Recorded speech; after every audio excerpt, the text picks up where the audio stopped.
stronger. I want to put a stop to these monsters. Please, train me so I can help you fight. Trunks. Okay, I'll do it. You won't regret this, I promise. Good. We'll get stronger together. And we'll make sure our world is safe again. Right, Trunks? Why are the androids doing this? Why are they killing people? I don't know. But one thing's for sure. They're clearly enjoying it. So Gohan, back for more, huh? We're gonna kill you this time. I won't die. Even if you destroy my body, I'll live on in someone who'll become stronger than me. And he will be the one to stop you once and for all. It's been 3 years since you murdered Gohan. I've spent that time getting better so I can kill you. I'm done hiding from you. You two are finished. Better, huh? Hate to break it to you, but it still won't be enough to stop us. You're not very bright if you really think you can win now. Not much longer. Not much longer until I get my revenge. I am the ultimate android, created by the great Dr. Gero. Once I kill you, I'll head to the past and achieve my perfect form. Cell, you don't belong in this world!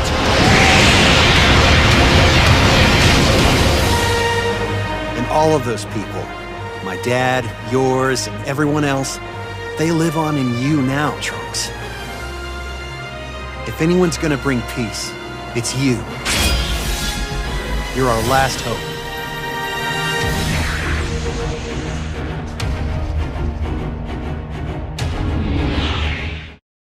Pay close attention to my heroic figure. Begin the recording, La Brava. I'm already filming!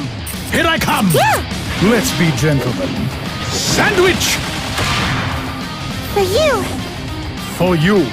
It must be changed, even if by force. I will show you greatness. That's a great shot! It's not just my dream. Gentle! Thank you, La Brava. I love you!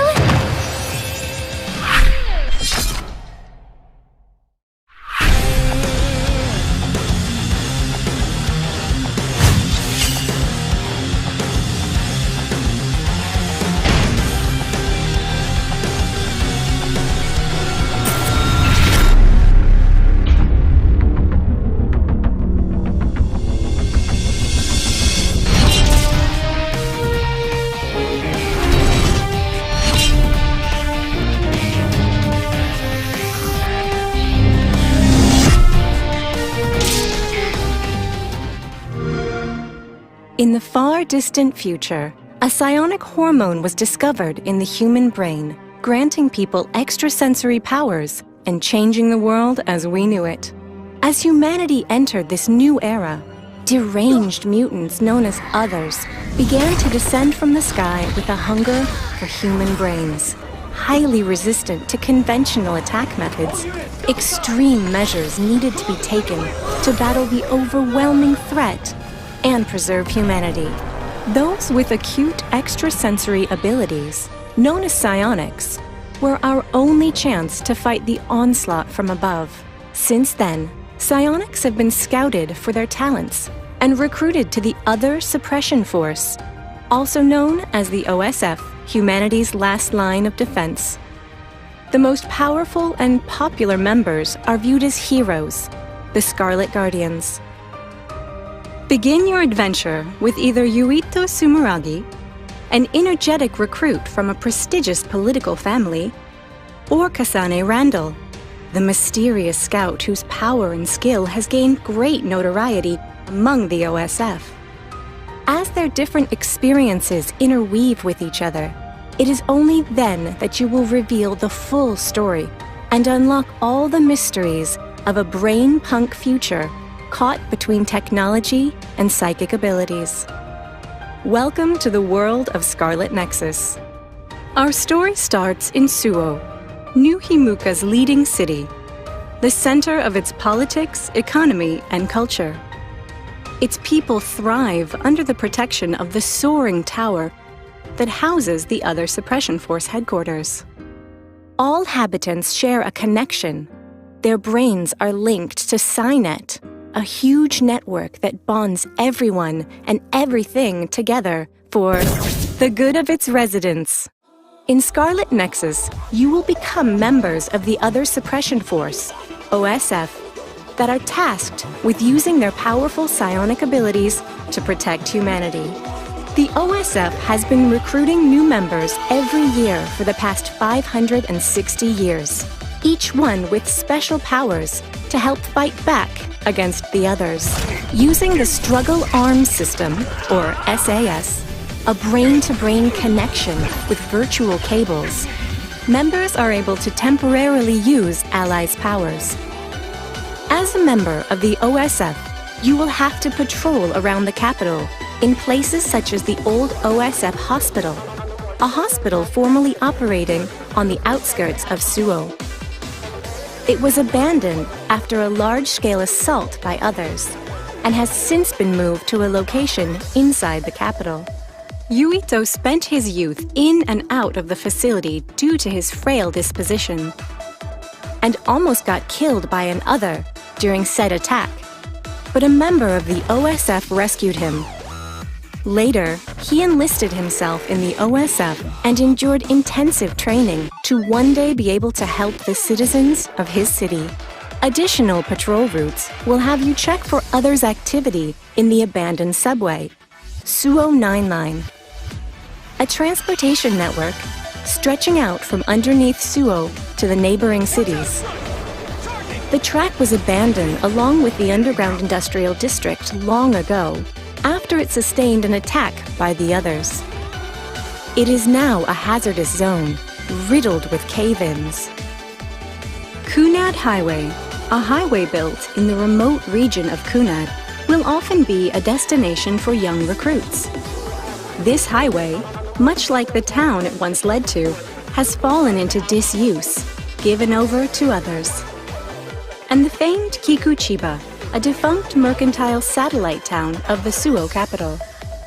The entire place is divided into a layered structure, and a malfunctioning projector shines a massive vision over the sky, making for an uncanny view. On all of your patrols, you will encounter others, deranged mutants that descended from the sky, highly resistant to conventional attack methods and defenses. Tormented by constant pain, they seek brains of living organisms to calm their madness. They rain down on Earth from a fog-like phenomenon known as the extinction belt, high up in the sky. Thankfully, with the advancement of technology, humanity has come up with measures to predict when they will fall, and as such, avoid most casualties. Some of recently spotted ones include the vase pause. If this pause were to get in the soil of an everyday flower pot, you'd never be able to tell it apart from a regular flower.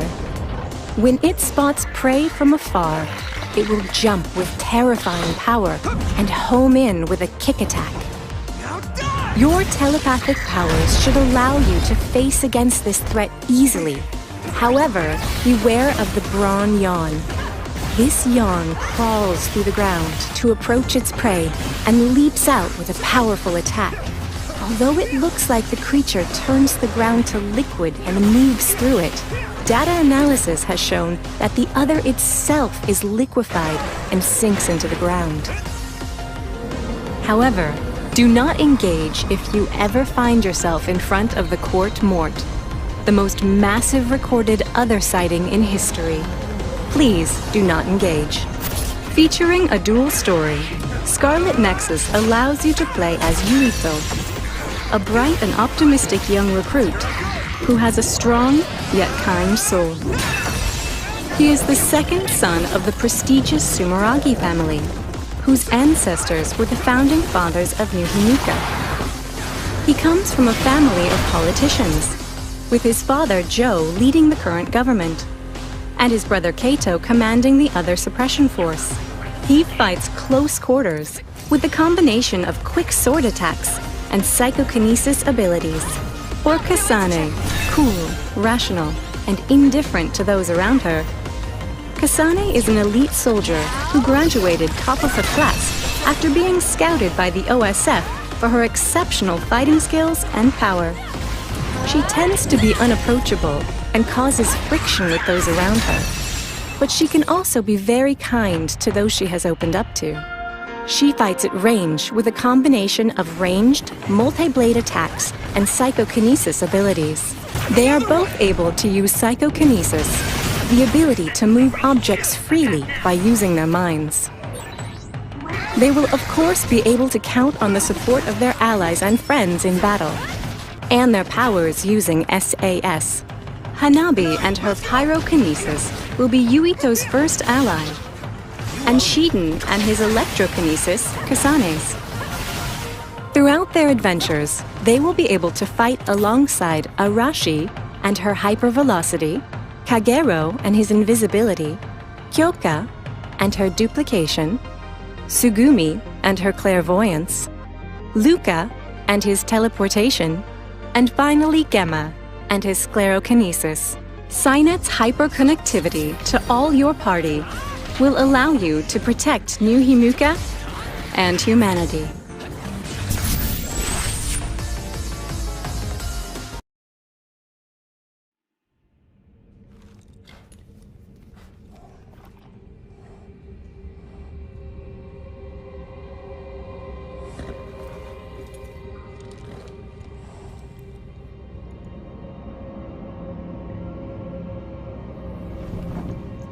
The tarnished will soon return, guided by grace once lost.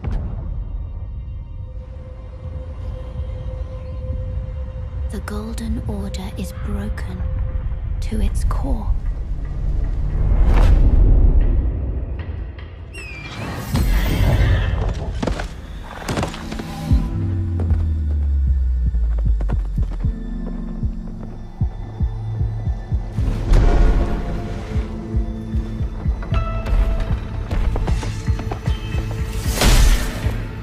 Foul tarnished. In search of the Elden Ring. Emboldened by the flame of ambition. Someone must extinguish thy flame.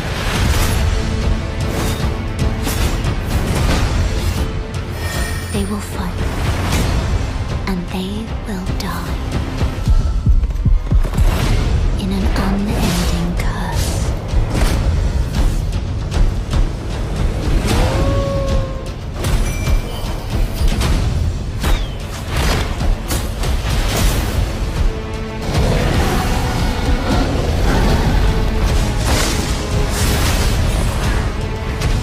For how else is a champion or a lord to be born?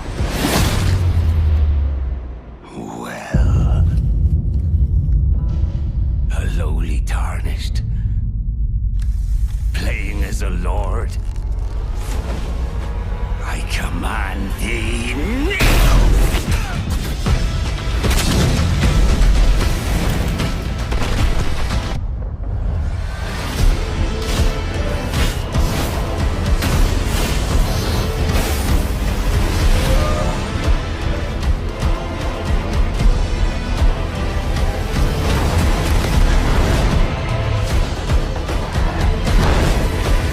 Brandish the Elden Ring. For all of us.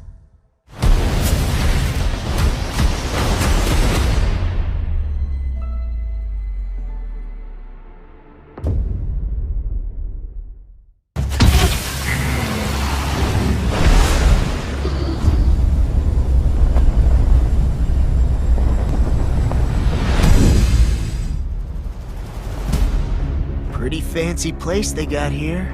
Harmony and coexistence between the Renans and the Danans. I'm Dohilim Ilkaris. Should you need my skills on the battlefield, all I care for is maintaining peace. I'm Captain Kisara of the Eldamenencia Guard. Ha! Flare the Malisa! From now on, when I fight to protect my dream. Well, this crew just gets bigger and bigger. The Renans. Seems the rumors you were running with them were true. Get toasty! Bird strike!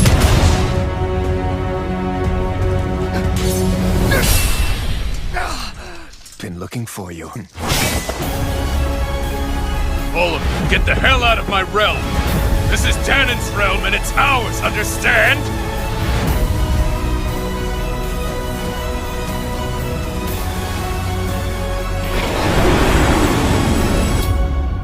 Is it over? It's only just begun.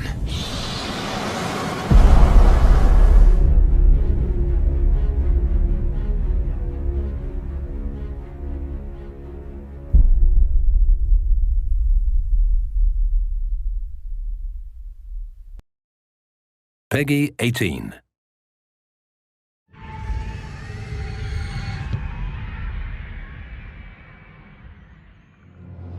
Satellite sweeps of the war zone have uncovered what appears to be an underground storage facility.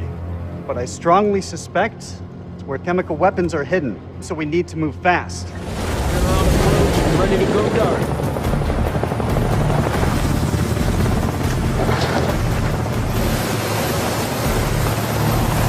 Man out, hold fire. We're gonna psy-op this shit. This ring's a bust. These people are not the enemy, they're just shepherds. Down! Get down! We're up on the ridge! Return fire! I'm hit! This is getting worse. Oh shit!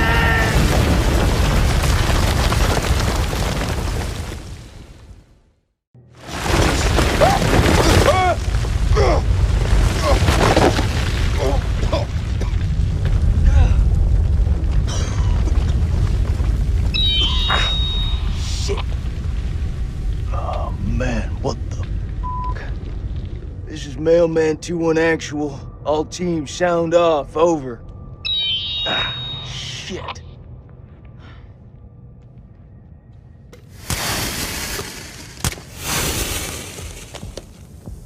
Rest of the squad must be around here somewhere. Jason! Jason! I'm close, man. I'm coming.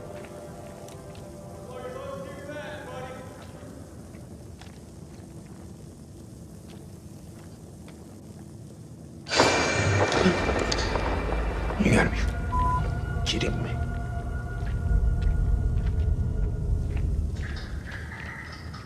That don't sound too promising.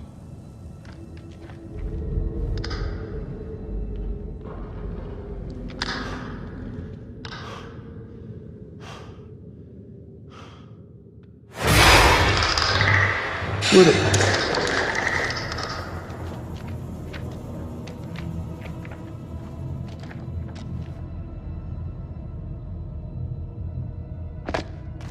is this place?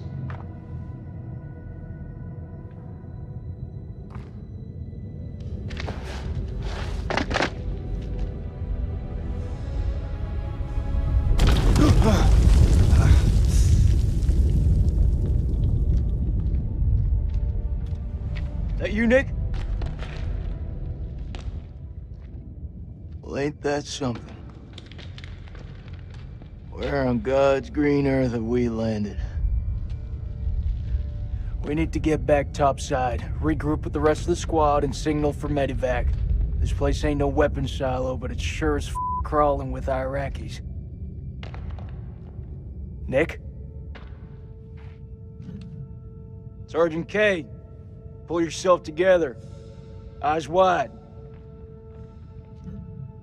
I saw something. What do you mean, saw something? I mean, it wasn't human. In a tunnel. We should have never gotten up that helo. Don't do this, Nick. Not now. I need you to keep it together just a while longer. Something's not right. I know you can feel it. The only thing I'm feeling is that I got my work cut out with you.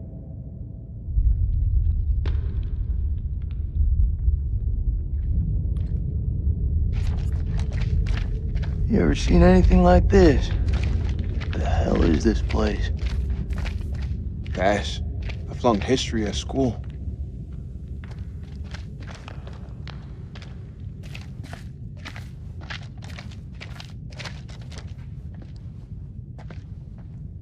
Tell me you don't feel it. What, Nick? Feel what exactly? I don't know, some.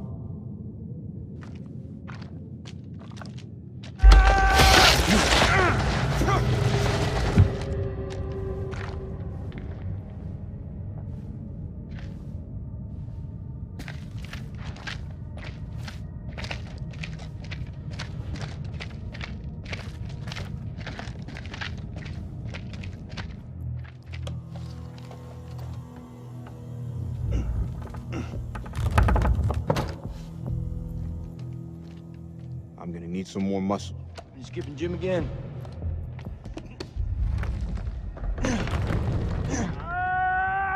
Let's move.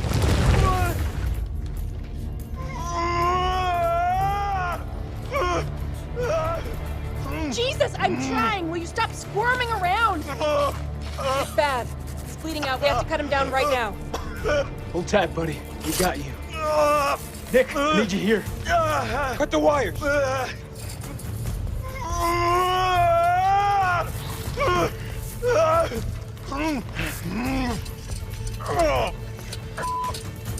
Oh, he's so fucked. You don't think I can hear you? You're gonna pull through, brother. Suck it up. There's morphine in my pack. Grab it. We're gonna pump you up, okay? Hurry the hell up! We got this. You keep lookout. Looking for what? Jesus, who the hell loaded these packs? What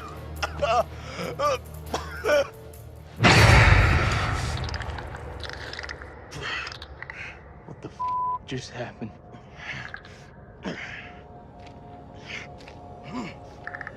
Clarice?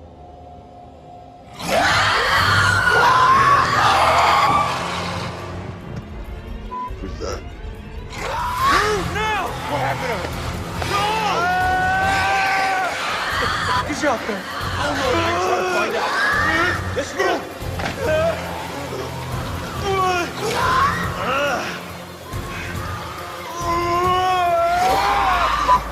He's bleeding out. We gotta take care of this.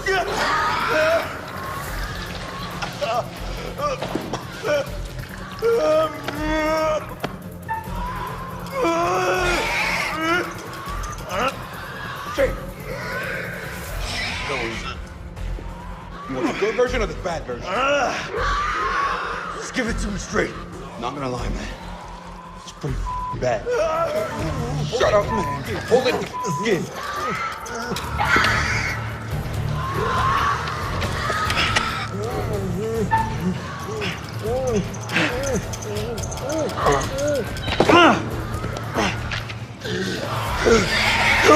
Hold it in, man. Hold it the f in.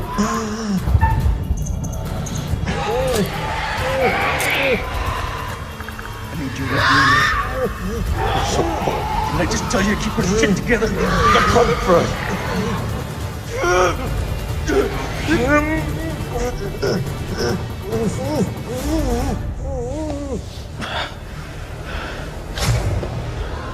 Morphine's kicked in.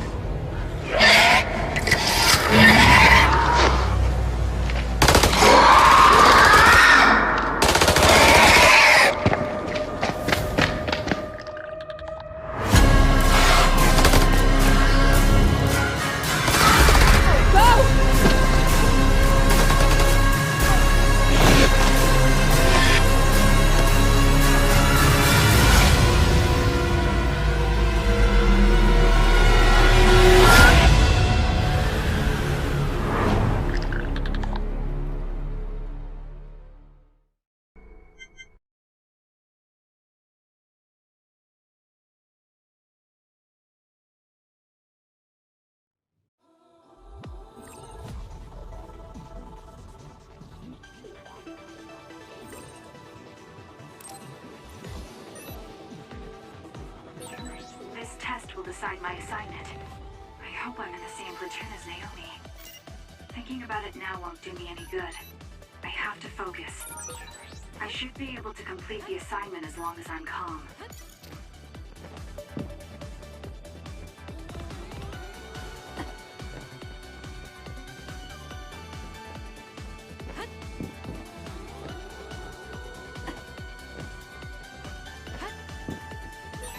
I can annihilate the other with my psychokinesis.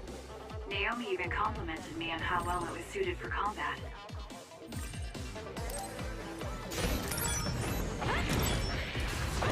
Next.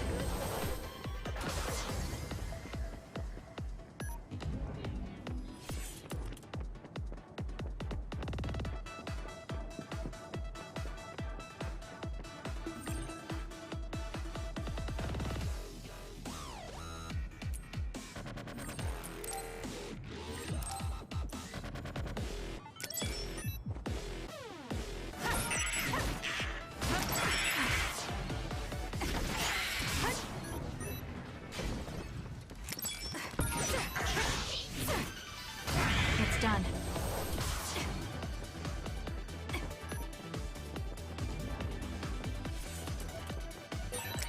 I wonder if Naomi is doing okay. I'm sure she is. She's one of the best.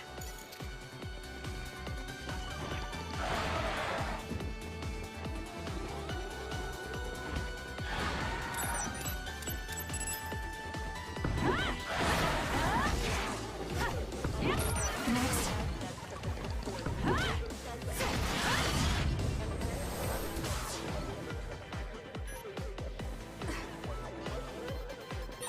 It seems like the exam has entered the final stage.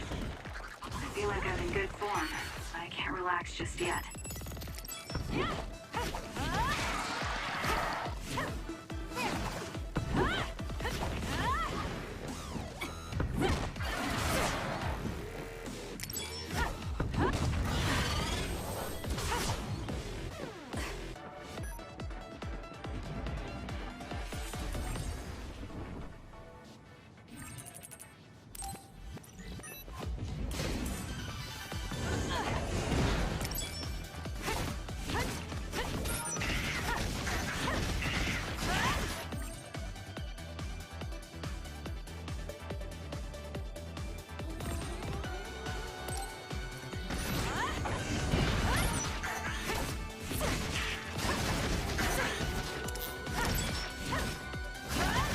Next.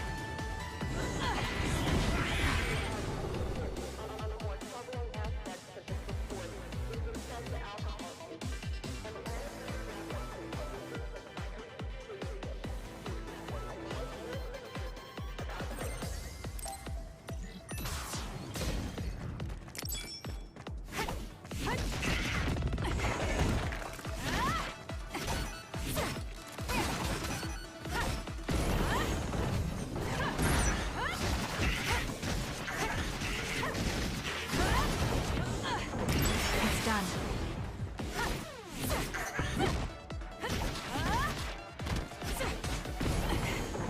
I don't know if I can handle that. That's a different kind of scary. Yeah, That true. is a much different So I'm looking forward to, you know, a different kind of tone of presentation. Would you like me to hold your hand during this presentation? Sure, Puppy. I'm okay with that. You know, it's great. Yeah, if you're not familiar, everybody, of course, this is going to be Bandai Namco. I still want to say Namco Bandai. It's when they changed the name, it was years ago, and it still screws me up to this day. Of course, they're working with Supermassive Games on the Dark Picture Anthology, a whole bunch of different horror games that are coming out in quick succession. This is the third one in the anthology already, but if you didn't know them before, of course, Supermassive made Until Dawn, a breakout PlayStation hit that then led to this deal. Of course, they've done Man of Medan already. Now they did Little Hope, and now it's time to see more of House of Ashes. And so, yeah, this one's an exciting, different thing, right, Jackie? Well, I have been closely monitoring every trailer, any gameplay that has dropped on this, and it is so scary. Like, I really cannot emphasize that enough. But for me, it has to be more than scary, and it has to be more than these terrifying aliens. For some reason, the story really hits with me, and you can also tell that they've invested so much time into this project. And I'm really hoping we get more of an inside look here, because I am on board, and it is bloody and gory and alien aliens and yeah, I'm here for it. Yeah, of course. Not your cup of tea, but 100% mine. You know what? Hey, I'm here for it, Drink though. I'm it gonna up, watch it. I'm gonna watch it all. Opposing forces get dropped into a Sumerian temple, right? And all sorts of supernatural elements start popping up. We'll see what's going on here. So, Golden Boy, we need you to get psyched up. We need you to get ready for the no, skits. I'm excited to watch it. I'm going to be very scared. I'm looking forward to it. I'm going to go over to the media area, and I'm going to, I'm going to be horrified because it's going to be great. It's time, though, for our next presenter. And here with their 2021 E3 presentation is Bandai Namco presents House of Ashes.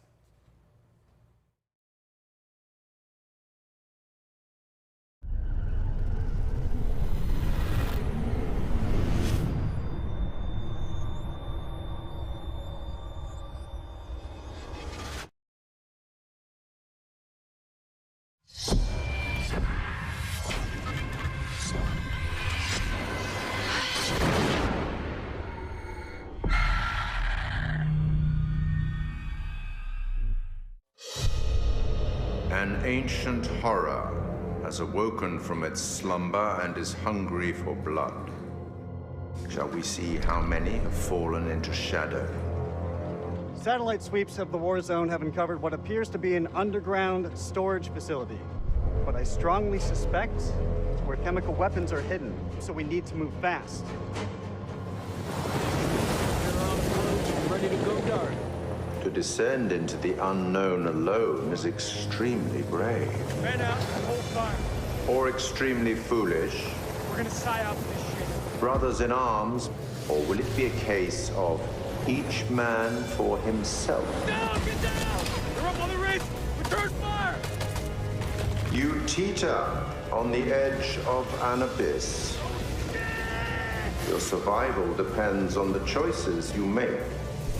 They will be as a compass, guiding you through the unknown. Where on God's green earth have we landed? What nightmare have these luckless souls fallen into? You keep lookout. Lookout? Lookout for what? One by one, their lights will be snuffed out. Unless you can find the means to save them. Trapped beneath the earth. Swallowed Let's go. by the void. Will you find the path to salvation? Or be lost in the darkness forever?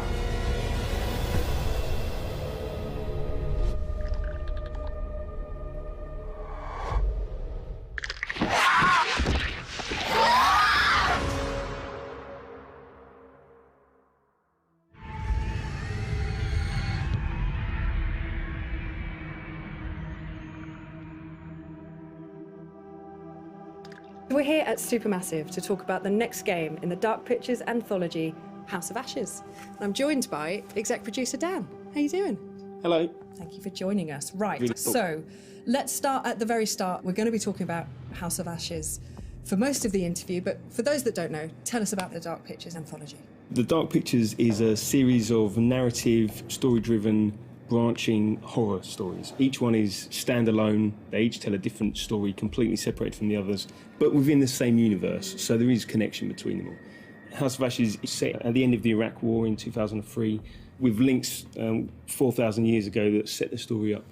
So tell us more about the theme and themes, I suppose, within House of Ashes. It starts off with a military unit. They've got some new technology that can look for weapons of mass destruction underground. They think they've identified something in the Zagros Mountains in Iraq, and then as part of that, they come into conflict with an Iraqi unit. There's a pitched firefight, and then the two groups are plunged underground. There's an earthquake of some sort, and it's revealed that there's a hidden temple underground. These big massive structures, but these different groups, they're all separated, radio contact is lost, and they're submerged in this black darkness. Where on God's green earth have we landed? And then they're going to start hearing things and seeing things, and people are going to start disappearing. What the f just happened? So this time, it's a very real threat. All of the Dark Pictures games, they all pull something from real life or from history, from fact. What's the case with the myth or historical part of House of Ashes? So we love looking at and reading myths and legends and stories and doing our research. And we know our fans love it as well, because there's something that they can link into afterwards. And I love doing that when I'm playing games or watching movies myself. So this one's set 4,000 years ago, the Akkadian Empire and this terrible evil that happened. We had this self-proclaimed god king, Naram Sin, and he essentially cursed his people. He sacked this temple and brought famine and devastation to his own people. And so a lot of the history is lost, but we've done a lot of research about it. And then we had a lot of happy accidents that linked into the story we wanted to tell. And the fun thing for us is we get to do our own take on it. We get to twist it, and obviously we've made our own truth from it. At the end of the sneak peek, the trailer, we saw monsters. Tell us a bit more about what's going on there. The military unit that you're playing as, they don't really know what they're coming up against. They're not human, they're bigger, they're larger, they're faster. The team aren't going to know if there's one or two of them or hundreds or thousands of them. And that's kind of the threat with this. You know, they've got guns, maybe they could try and take one of them down. But maybe there's another one around the corner, or maybe there's a group of them, and maybe they're going to get ambushed. Maybe they're like a cluster. Exactly, and yeah, they all pop a out at nest, once. as it were. Yeah. And it's been really fun to work on and see these things move around and how horrific they can be. They're different to us. They perceive the world in a different way. Getting little snippets of it in the darkness, and did I see that? Was it something that moved? Or is it actually just one of the other soldiers that's stuck in the catacomb? Who's there? We like to try and misdirect people on things, you know, that did you see something, did you not? And that's a great thing within horror, that you think you're going to be scared right now, and we're not going to scare you now. We'll scare you in a minute when you're not expecting it. It's always coming. Yeah, always. So should we expect a huge amount of peril in the game? Definitely. We love to do it. You know, it's fun for us to work on, as horrific as it is, and we know that our fans love it as well. So yeah, there's at least 60 unique deaths, and there's a whole ton of variation on that as well. So Merwin and some of the others, you're going to see different things happening to them depending on how you play it out, you know, getting ripped and shredded and torn. And because there's a firefight, there's going to be bullets flying as well and all kinds of stuff. And it's not just the deaths, it's the gore that goes along with it, and, you know, lots of blood. Wicked. It sounds absolutely terrifying. I'm in. Not gonna lie, man. It's pretty bad. What differences have you made, or changes have you made to the gameplay and mechanics for House of Ashes? We're always evolving the Dark Pictures. We listen to a lot of the feedback from our fans, and also our team, what they want to do, how they want to push things forward. So we tried some stuff in Little Hope with you know, more camera control, 360 cameras at certain parts, and we've really leaned on that again, and it really works well. In House of Ashes, lots of the game is set underground, and so these sort of corridors, which are really tight and oppressive. Creepy. Yeah, indeed. So we've had to learn, because you take away the fixed cameras, and that takes away some opportunities for horror. But we've had to learn new tricks to scare people and, you know, ramp up the tension and you know, the chance for jump scares, which we know some people love. We've also got a new torch mechanic, so you know, it's military themed. So these guys are going to be walking around with weapons, with torches mounted on them. We love the lighting that we do, the sort of really inky black darkness that we have, and sort of the contrast to the bright areas. And so you're going to need to lean on that torch to allow you to see where you're going, what the threat is, and that kind of stuff. We've also done things like added difficulty settings to this game. So in Little Hope we added you know, QTE warning icons as an example, and we've got some really good positive feedback about that, but also some people want to turn that off. We want to allow you to play the game in your way. So with our accessibility settings and difficulty settings, if you want to have a more casual experience, you can change those settings. Still, most of your characters are going to end up dead, but, you know, that's spoilers, what happens, yeah, indeed. but that's what we come here for. That's Yeah. okay, we can deal with it. So I've got to ask, what was it like working with Ashley? So Ashley was fantastic. She researched Rachel, she understood her when she came on the set, which is so refreshing. She knew her inside out. And Rachel is a flawed character, so she brought that through so fantastically. The rest of the cast were fantastic as well. When we were looking for Joey, Salim helped me. You didn't tell me this because... You'd flip your shit. We want you to connect to these characters and understand them as humans. We want them to seem real, because they're real to us. You know, we spend a long time designing them, and I don't mind if you hate any one individual character, because you don't like everyone in real life. But maybe you'll like them when you see the journey they go on. Maybe you'll like them once they're dead and you feel bad about it. and you feel bad about it, definitely. Yeah. But also we want you to save them. We want you to try and save them. You know, we know that some people want to get everyone killed straight away, and that's fine. That's their playthrough, cool. that's what they want to do.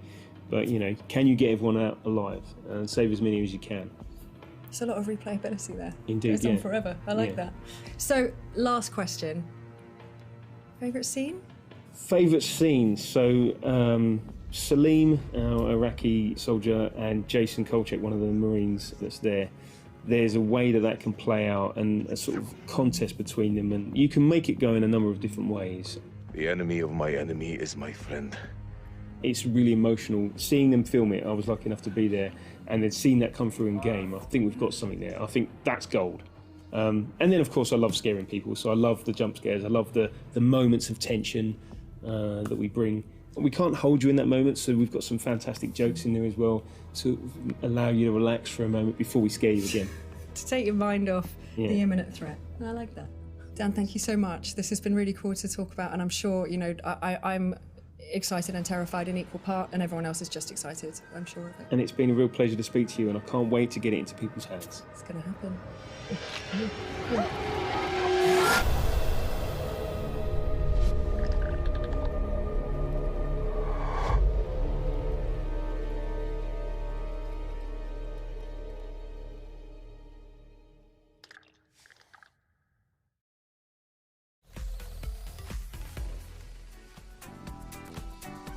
Before we dive in the House of Ashes, see how scared you got, of course, we want to thank Razer for being one of the E3 2021 sponsors. Of course, giving us these tired old blades nobody cares about. But this Blade 14, RTX 3080 built right in. Of course, the Razer I'm taking that. Thank you so much. No, I'm taking that. Okay, we'll fight. Okay, well, we've done it before. You know what? I'll take the hand-me-down. I'll be little brother. I'll take the outdated. Nobody wants these anymore, right? Doesn't worry. Golden Boy, you just saw the Dark Pictures anthology. Yeah. Your first glimpse of it. We have some reactions from you. Oh, you do? They were recording you. They said you were a little scared, not terrified. Not terrified, thankfully, because it was just a normal trailer, which is fine. See, there's my face. You're unsettled for sure. Yeah. Oh yeah. No, you don't like that. You don't like that. No, not a fan of that one either. Nope. Nope. Yeah, I think that was one of the jump scares. Dark Picture Anthology at House of Ashes. So Supermassive Games in Liverpool, UK, making that one, being published by Bandai Namco. I personally have fallen off the Dark Pictures Anthology, very guilty, but I did love Until Dawn. I had a great time with that one. Persia, what about you? What's your experience with Dark Pictures? I played Man of Medan, which was interesting because I hadn't really played Until Dawn, so I didn't know what to expect even hopping into that one, but there was some sort of satisfaction kind of going through it all and seeing everyone die. Yeah. So now I'm thinking about how they were talking about all of the bloody deaths coming in House of Ashes. I'm like, let's see if we can run this back.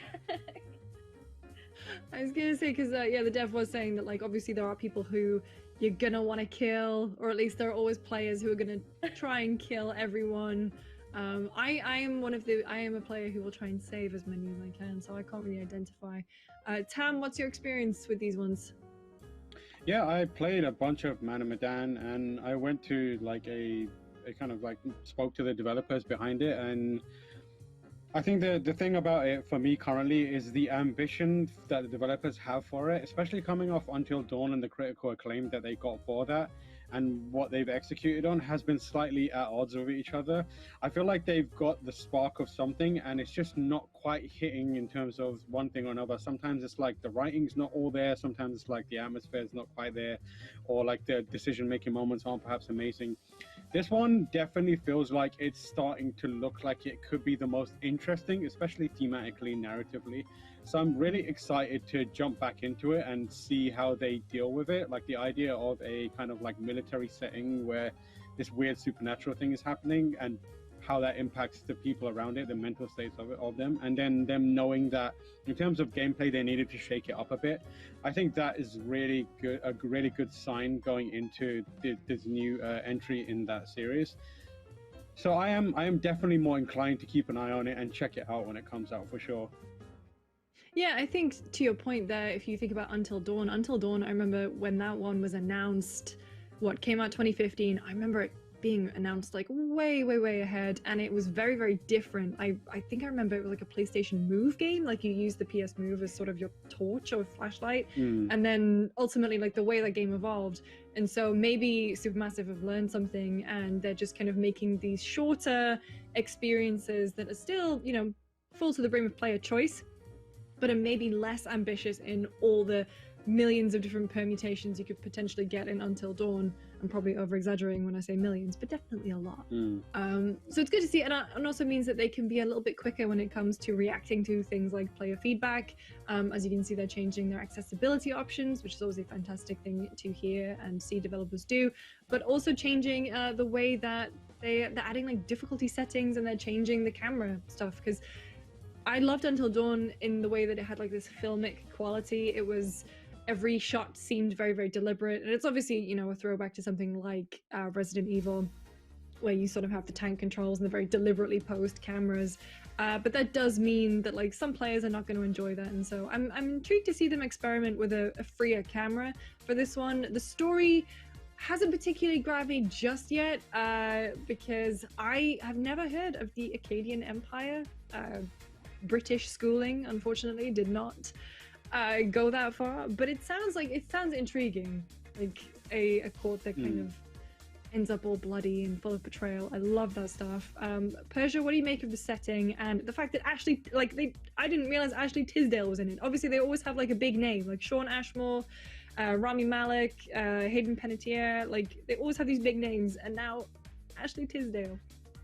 I know, I didn't know either until we were watching the presentation, and obviously, you know, my guilty pleasure was High School Musical back in the day, so I'm very it is not a guilty pleasure. You know, it is a pleasure. You know, pop, pop, pop, pop to the top, you know, and I felt like maybe we'll see that out of House of Ashes, rising to the top, because like you were mentioning before, there are a lot of elements where they might have fallen short before, and I feel like they're kind of addressing all of that now. We saw from the mocap sessions, and even hearing like the voice acting and how people like Ashley Tisdale approach becoming a character, it looks very involved, so I'm interested to see more. And they were mentioning, oh, you know, we gotta find new ways to scare people, but they definitely had no issue scaring me in the ones that I've played, so I'm like, do you though, do you? But for everyone else who's, you know, much tougher than I am when it comes to horror games, they are specifically looking towards you guys to seemingly make scarier things happen, and I'm just gonna have to brace myself for it. House of Ashes is coming out later this year. So this is the final day of the official E3 broadcast. We still have 2 more days of GameSpot's Play for All. So it's going to be packed full of developer interviews, exclusive trailers, gameplay, as well as sessions with some well-known faces from around the industry to chat about the big reveals from this week. But today, because the stream ain't going nowhere, today we also have the GameSpot Showcase, which is something that Tam helped put together in collaboration with The Mix. Tam, do you want to tell us a little bit about it?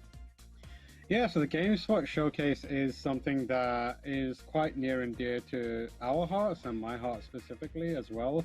To get it out of the way, because I know what it's like to go into a showcase not knowing what's there.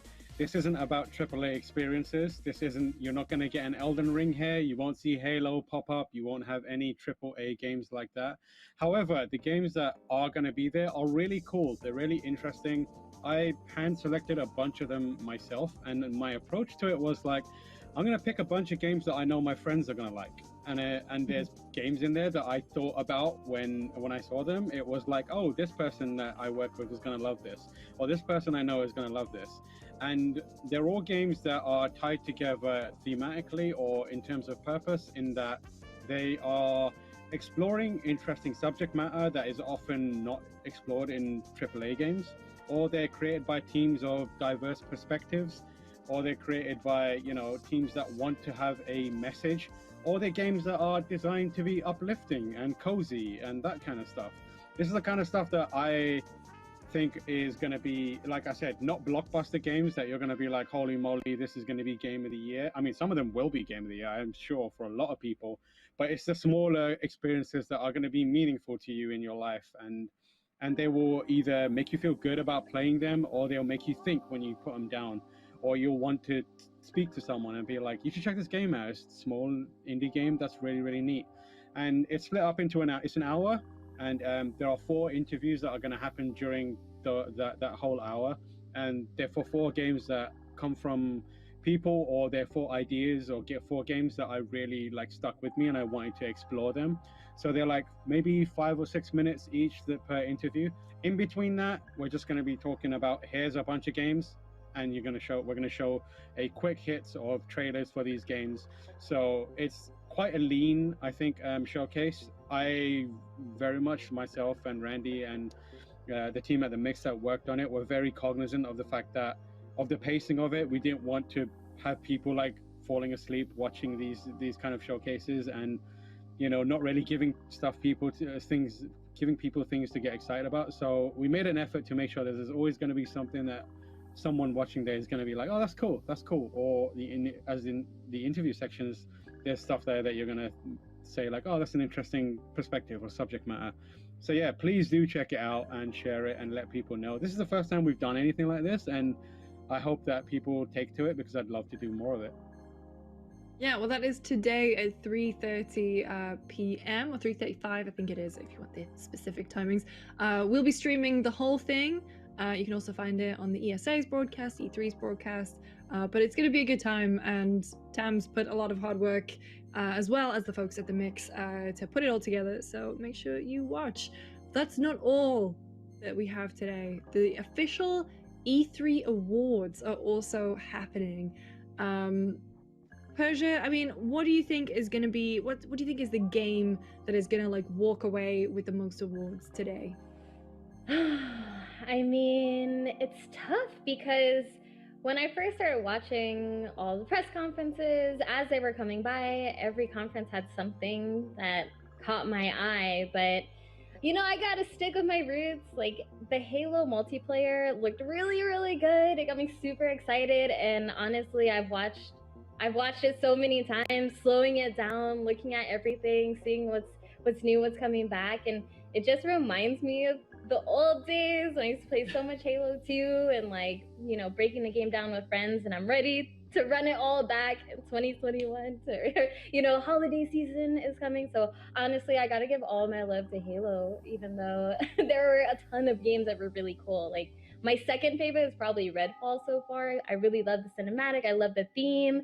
Some friends of mine, we've been kind of trying out like VTM and stuff, and there was also a VTM game too. There's just so much. It's just hard to pin down. It's hard to pin down anything, but Halo is definitely going to be it for me. Tam, what about you?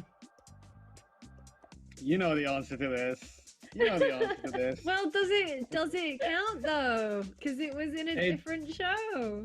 I do not care. In the last month, the best thing to happen to the world has been an Elden Ring trailer and a release date. We got a release date and a trailer. That is wild. Elden Ring is of the event of the E3 season, the Summer Games mess. Elden Ring is my pick. But if I had to pick outside of that, I would have said Halo, but Persia locked it down. So, and I appreciate that. So that at least it's getting some mention there. But Metroid looks amazing. I'm so excited for that. Advance Wars is back, and I'm so excited for that as well. And Replaced as well, I think, is one that really, really stood out to me. Such a cool looking game. But if I had to pick one of those, Metroid Dread, easy. Yeah, I mean, it's been, I don't know, like, I've been sort of trying to make a list as we've gone through E3 about games that I've really got my eye on. Definitely Elden Ring, absolutely Redfall, Halo as well, Breath of the Wild 2, Mario plus Rabbids. Also, I'm weirdly excited about Rocksmith Plus, even though, like, it's a piece of training software, I suppose. But I think for me, Persia, you kind of nailed it when you were talking about Redfall. Like, anything that Arcane makes, I'm gonna just absolutely eat up. And I love that this, obviously it is a CGI trailer, not indicative of gameplay at all, but the world that they look like they're working in and building. It's always my favorite part of Arcane games, is the strength of the world building meets the strength of the artistic direction, and how those fuse together and meld with gameplay. And I love the way that they craft those things, and because it makes you feel like you're in this believable place. So I'm very, very excited to see more of Redfall. But if you want something that we saw gameplay of, I don't know, like, I also thought Guardians looked really cool. Like, I also interviewed the team behind it. They seemed so passionate about it, and we had a real fun time. That'll be shown as part of our Play for All showcase, either tomorrow or Thursday. But Guardians looks genuinely fun. I love that it's kind of, they're doing the Marvel Spider-Man thing of taking pre-existing characters that everyone loves and like putting their own spin on it. So it's not something that we'll have seen in the MCU or necessarily read. Obviously, there will be characters that we'll all recognize. So I'm just excited to see more of that one, especially that soundtrack too, because like the licensed soundtrack really got me. As soon as I heard Joan Jett, I was like, yeah, that's me. I'm in. I loved it too. I'm not gonna lie. I'm a sucker for Groot, all right? I will just throw it out there. I'm such a sucker for Groot, and watching it was really exciting. And I want to see more. I want to see, you know, what else we can do. Like, am I going to see maybe baby Groot at some point? Like, equally heartbreaking, but exciting at the idea of it happening.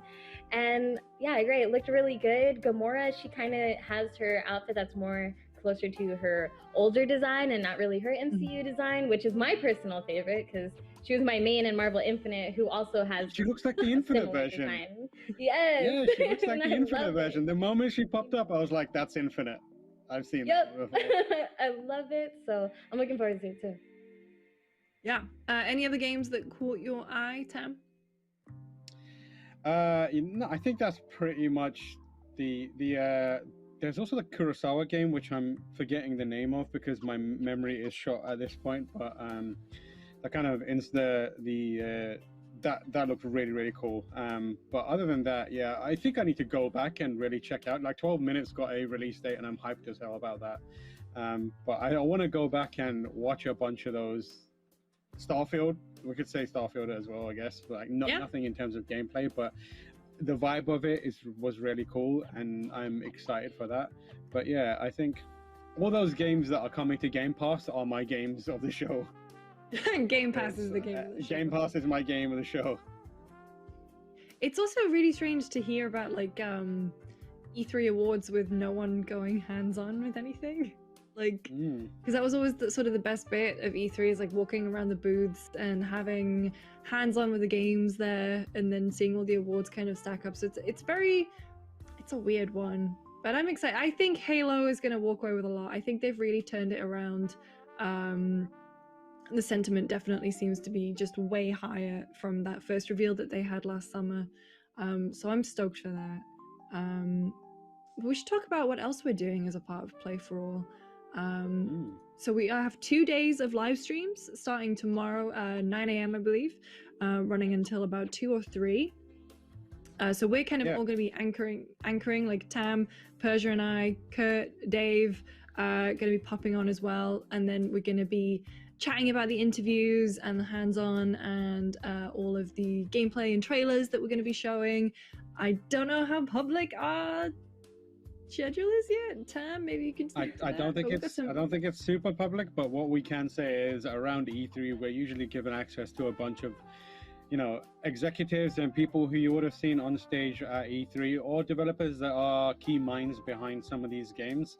And as always, we did interviews with them, we spoke to them, and we've kind of been storing that up for the next couple of days. Now that the hubbub of the press conferences and the reveals is out of the way, now you'll be able to really dig into some of the games that have been shown and also hear from the people that are behind it.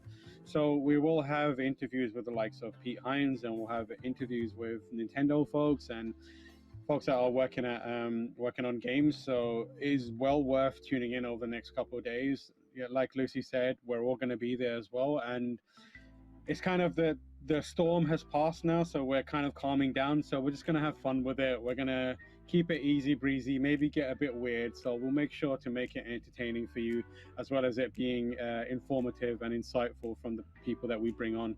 And obviously loads of trailers as well. So a lot of exclusive trailers as well. So you'll get a good helping of everything you want from an E3 for the next 2 days. And I mean, I know you said that we're slowing down, but we're not really. So if you remember what we did for Play for All last year, it was a 6-week-long event where we had sort of the E3 side of it. We had like every major press conference in that time. So obviously everyone was more spread out than just being an E3 week. And so it was 6 weeks long.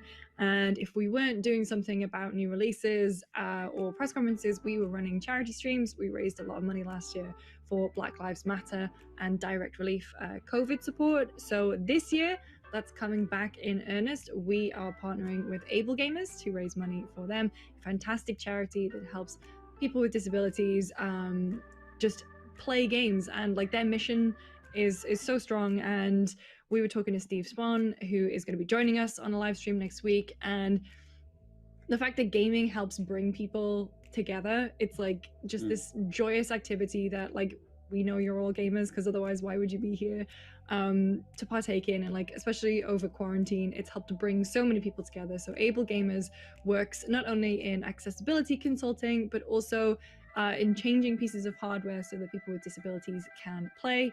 I mean, I know this is like their tagline is so that everyone can play, and that is such a strong mission. So we are going to be raising money to go towards their Spawn Together initiative that Steve's put together. Tam, do you want to talk a little bit about what we've got planned? Yeah, so the Spawn Together initiative is kind of this community effort to get to, I believe it's $1 million raised. And like Lucy said, they work on making peripherals and making stuff easier, but they also have an educational track for the things that they do, where they help people kind of educate themselves on how to design games to be more accessible. So it's a super important cause, and to support that cause, we've brought in friends from around the industry, and you know, there are people that we're fans of and we wanted to work with and we're excited to work with, and we're going to say who they are, a few of them, but stuff is fluid, people are always moving in and out, so you know, you never know, there could be some last minute changes. But obviously we are going to be partnering with our friends at Giant Bomb. We're going to have a stream with that crew there.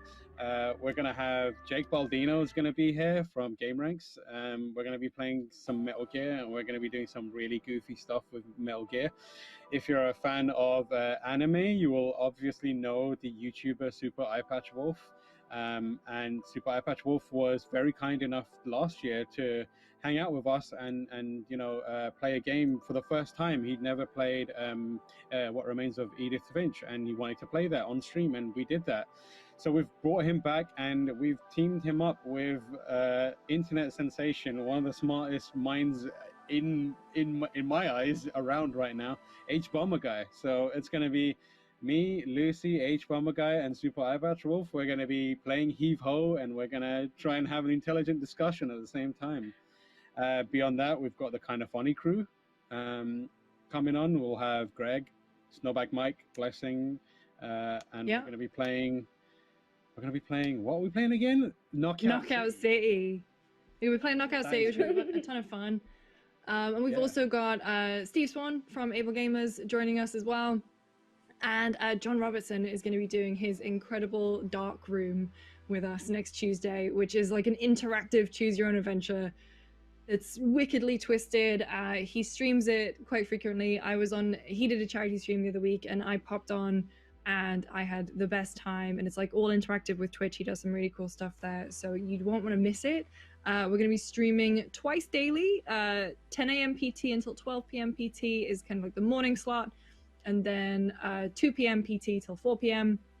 the afternoon slot, except the Friday is just one big long stream with us and our friends at Giant Bomb. Very excited for that one, because obviously, like, I mean, Tam right there is repping the Giant Bomb right now, unintentionally, I assume. Always. No, I did it on purpose. I was like, I'm gonna wear my Giant Bomb t-shirt today because I need the energy. But yeah, those are just a few of them. We've got way more people lined up. It's gonna be fun, and like I said, we're raising money. We've set our goal. As GameSpot does, we shoot for the moon. We've set a goal of $50,000. So please do share. The link is available right now. You can start donating. I believe it's on screen. It should be on screen. If tinyurl.com/playforall2021. Yep, there it is. You'd love to see it. tinyurl.com/playforall2021. Please, if you can, donate.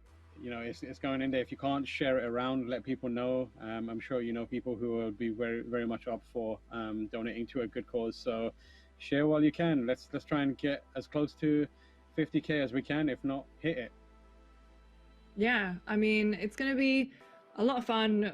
We've put a lot of heart and soul and blood and sweat and tears into arranging not only E3, but sort of like a week of charity stuff. We're going to like blow off some steam, have fun with some faces that you may know and recognize, and also raise a bunch of money for charity. So that's our plan for the next week and a bit, because you thought E3 was over today. It's definitely not. Like I said, so the rest of this afternoon we have the GameSpot Play for All showcase, we have the E3 awards. We're gonna wrap up here very quickly, but later on today we've got Kurt and Persia back to do the sort of end of day wrap.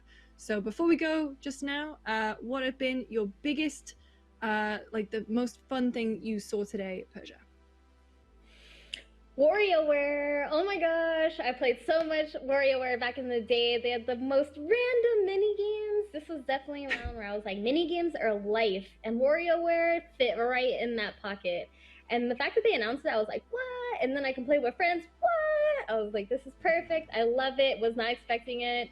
I like got hype in the group chat, and they were like, this is for business, you know, important stuff only version. I'm like, I'm sorry, but like WarioWare. So that was definitely the most fun announcement for me. All right, and now we're going to throw back over to the ESA stream. We'll be right here after all of the awards and stuff are done to wrap up E3. We'll see you then.